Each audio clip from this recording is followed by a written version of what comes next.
নমস্কার বন্ধুরা, কেমন আছেন সবাই? রিয়াজ ব্লগের একটি ব্লগে আপনাদের স্বাগত জানাই। বন্ধুরা, আজ আমরা গিয়েছিলাম রাজবল্লভী মায়ের মন্দির। আমাদের বাড়ি থেকে কিছুটা দূরেই। প্রায় সন্ধেবেলা আমরা ওখানে যাই।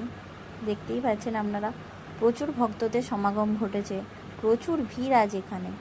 কি আছে কে জানে, আমরা আসি প্রায়, কিন্তু এত ভিড় দেখি না। মন্দিরের সামনে একটি গাছে ঘেরা বসার জায়গা আছে, খুব সুন্দর, এখানে হাওয়া দেয়। গ্রীষ্মকালে তো দারুণ লাগে। আপনার সময়টাতে কোন দিক দিয়ে কেটে যাবে আপনি বুঝতেই পারবেন না। দেখুন, মন্দিরে ঢোকার প্রথমে একটি বাইক পুজো হচ্ছিল। এখানে বিয়ে বাড়িও হয়। আসলে ধরুন, যে পরিবারের সামর্থ্য নেই তারা এখানে এসেই ছেলে মেয়েদের বিয়ে দেয়। মন্দিরের আশেপাশে বিভিন্ন দোকান বসেছে, এই ধরুন ঝালমুড়ি, ফুচকা। মন্দিরের পাশেই মায়ের পুকুর আছে, সেখান থেকেই আমি একটু জল নিয়ে আমার ছেলের মাথায় দিয়ে দিচ্ছিলাম। আমার ছেলে তো খুব দুষ্টু, তাই বলছিলাম ঠাকুরের কাছে যে আমার ছেলেকে যেন একটু শান্ত করে দেয়। এত দুষ্টু কি বলবো। আমার ছেলে তো একটা চকলেটের দোকান দেখেই দাঁড়িয়ে পড়েছে। মন্দিরের পাশেই এরকম বসার জায়গা, এই যে মায়ের পুকুর বললাম না, তার পাশেই এরকম বসার জায়গা আছে। দারুণ হাওয়া দেয় এখানে। বসে কোন দিক দিয়ে সময়টা আপনার কেটে যাবে চলুন দেখিয়ে দিই। এখানে প্রতিদিন মায়ের প্রসাদ খাওয়ানো হয়। দেখতেই পাচ্ছেন বিভিন্ন রকমের সবজি শাক রাখা আছে। এই ধরুন আলু, কুমড়ো, পটল, বেগুন। এখানে ভাত, তারপর সব রকম সবজি দিয়ে একটা তরকারি বানানো হয়, পায়েস হয়। খুব সুন্দর খেতে, আমরা খেয়েছি এরা।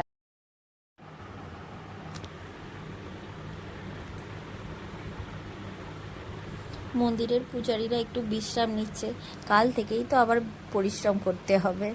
চলুন, মন্দিরের আশেপাশেই একটু দূরে দূরেই কয়েকটা শিব ঠাকুরের মূর্তি আছে। এই ধরুন বানেশ্বর শিব, ত্রয়ম্বকেশ্বর শিব, রাজরাজেশ্বর শিব, শিবের বিভিন্ন বিভিন্ন রূপ যাকে বলে। দেখতেই পাচ্ছেন, এই মন্দিরগুলো খুব সুন্দর। দেখুন আপনারা বন্ধুরা, মন্দিরের কাজ চলছে। দেখতেই পাচ্ছেন, পাথরগুলোকে নতুন করা হচ্ছে আবার। আসলে মন্দিরের যারা নির্মাতা তাদের নামও এখানে লেখা হচ্ছে। চলুন আপনাদের মায়ের ফুলের বাগান থেকে ঘুরিয়ে নিয়ে আসি। বিভিন্ন রকমের এখানে ফুল আছে। এই ধরুন টগর, বিভিন্ন ধরনের জবা, তারপরে পদ্ম, শালুক, বিভিন্ন ফুল আছে।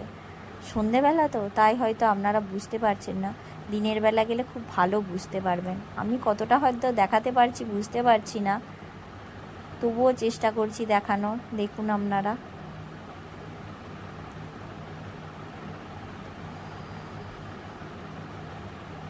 চলুন এবার মায়ের মন্দিরে ঘুরিয়ে নিয়ে আসি।